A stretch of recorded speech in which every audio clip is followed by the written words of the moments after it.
Bienvenue à notre méditation quotidienne de la parole de Dieu.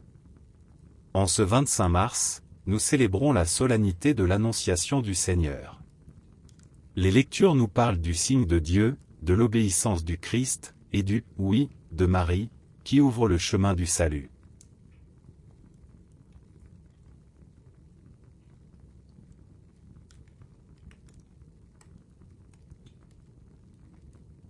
Première lecture. Lecture du livre du prophète Isaïe. En ces jours-là, le Seigneur parla ainsi au roi Akaz. Demande pour toi un signe de la part du Seigneur ton Dieu, au fond du séjour des morts, ou sur les sommets, là-haut. Akaz répondit. Non, je n'en demanderai pas. Je ne mettrai pas le Seigneur à l'épreuve. Isaïe dit alors. Écoutez, maison de David. Il ne vous suffit donc pas de fatiguer les hommes. Il faut encore que vous fatiguiez mon Dieu. C'est pourquoi le Seigneur lui-même vous donnera un signe. Voici que la Vierge est enceinte. Elle enfantera un fils, qu'elle appellera Emmanuel, car Dieu est avec nous. Parole du Seigneur.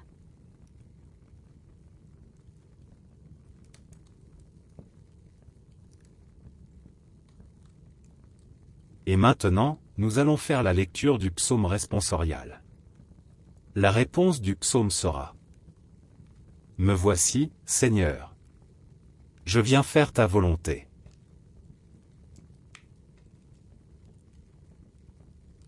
Tu ne voulais ni offrande ni sacrifice.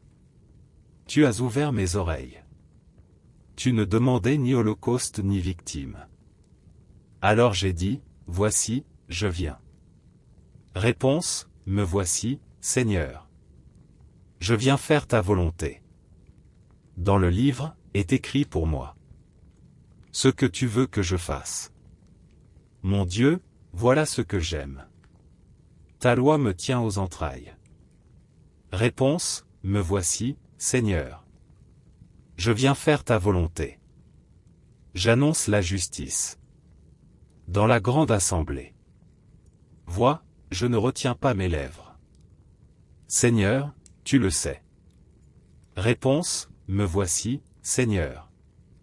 Je viens faire ta volonté. Je n'ai pas enfoui ta justice au fond de mon cœur. Je n'ai pas caché ta fidélité, ton salut.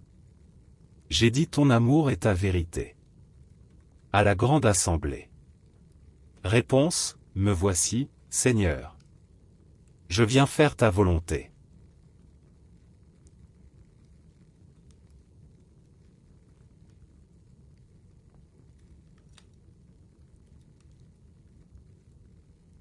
Deuxième lecture. Lecture de la lettre aux Hébreux. Frères, il est impossible que du sang de taureau et de bouc enlève les péchés. Aussi, en entrant dans le monde, le Christ dit: Tu n'as voulu ni sacrifice ni offrande, mais tu m'as formé un corps. Tu n'as pas agréé les holocaustes, ni les sacrifices pour le péché. Alors, j'ai dit, me voici. Je suis venu, mon Dieu, pour faire ta volonté. Ainsi qu'il est écrit de moi dans le livre. Le Christ commence donc par dire: Tu n'as pas voulu ni agréer les sacrifices et les offrandes, les holocaustes et les sacrifices pour le péché, ce que la loi prescrit d'offrir. Puis il déclare: Me voici, je suis venu pour faire ta volonté. Ainsi, il supprime le premier état de choses pour établir le second. Et c'est grâce à cette volonté que nous sommes sanctifiés, par l'offrande que Jésus-Christ a faite de son corps, une fois pour toutes. Parole du Seigneur.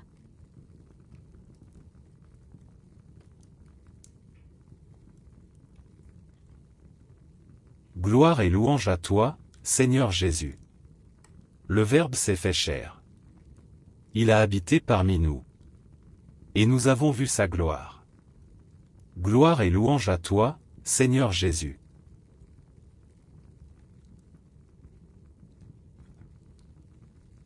Évangile de Jésus-Christ selon saint Luc. En ce temps-là, l'ange Gabriel fut envoyé par Dieu dans une ville de Galilée, appelée Nazareth, à une jeune fille vierge, accordée en mariage à un homme de la maison de David, appelé Joseph. Et le nom de la jeune fille était Marie. L'ange entra chez elle et dit : « Je te salue, comblée de grâce. Le Seigneur est avec toi. » À cette parole, elle fut toute bouleversée. Et elle se demandait ce que pouvait signifier cette salutation. L'ange lui dit alors : « Sois sans crainte, Marie. Car tu as trouvé grâce auprès de Dieu. Voici que tu vas concevoir et enfanter un fils. Tu lui donneras le nom de Jésus. Il sera grand. Il sera appelé Fils du Très-Haut. Le Seigneur Dieu lui donnera le trône de David son père. Il régnera pour toujours sur la maison de Jacob. Et son règne n'aura pas de fin. » Marie dit à l'ange : « Ah, comment cela va-t-il se faire, puisque je ne connais pas d'homme ? » L'ange lui répondit : « L'Esprit Saint viendra sur toi, et la puissance du Très-Haut te prendra sous son ombre. C'est pourquoi celui qui va naître sera saint. Il sera appelé Fils de Dieu. Or voici que, dans sa vieillesse, Élisabeth, ta parente, a conçu, elle aussi, un fils. Et en est à son 6e mois. Alors qu'on l'appelait la femme stérile. Car rien n'est impossible à Dieu. » Marie dit alors : « Voici la servante du Seigneur. Que tout m'advienne selon ta parole. » Alors l'ange la quitta. Acclamons la parole de Dieu.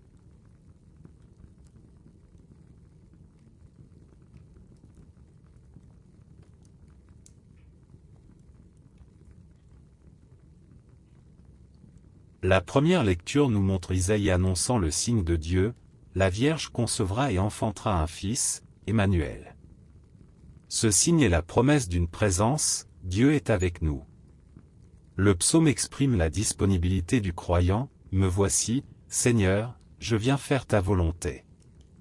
Cette attitude est celle de Marie, mais aussi celle du Christ, qui accomplit parfaitement la volonté du Père. La lettre aux Hébreux rappelle que le Christ est venu offrir son corps une fois pour toutes. Il supprime les sacrifices anciens pour établir le sacrifice parfait, son obéissance jusqu'à la croix. Dans l'Évangile, Marie reçoit l'annonce de l'ange Gabriel. Elle est bouleversée, mais elle accueille la parole et dit son « Oui, voici la servante du Seigneur, que tout m'advienne selon ta parole. » Ce « Oui » ouvre le chemin du salut, car le Verbe se fait chair et vient habiter parmi nous. Aujourd'hui, la parole nous invite à l'obéissance et à la confiance. Comme Marie, nous sommes appelés à accueillir la parole de Dieu et à dire notre « oui ». Comme le Christ, nous sommes invités à accomplir la volonté du Père. Ce « oui » peut être exigeant, mais il est source de vie et de salut. Dans nos vies, il est facile de résister, de craindre, de douter. Mais la fête de l'Annonciation nous rappelle que rien n'est impossible à Dieu. Son esprit nous accompagne et nous rend capables de répondre « Me voici ».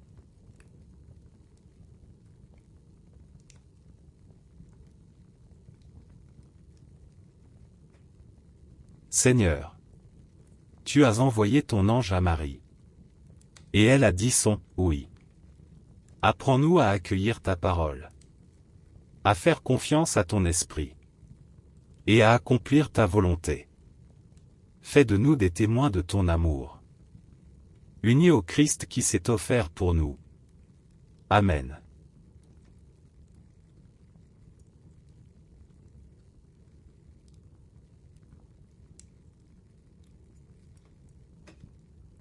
Que le Seigneur vous bénisse et vous garde.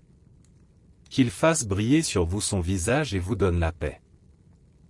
Au nom du Père, du Fils et du Saint-Esprit. Amen.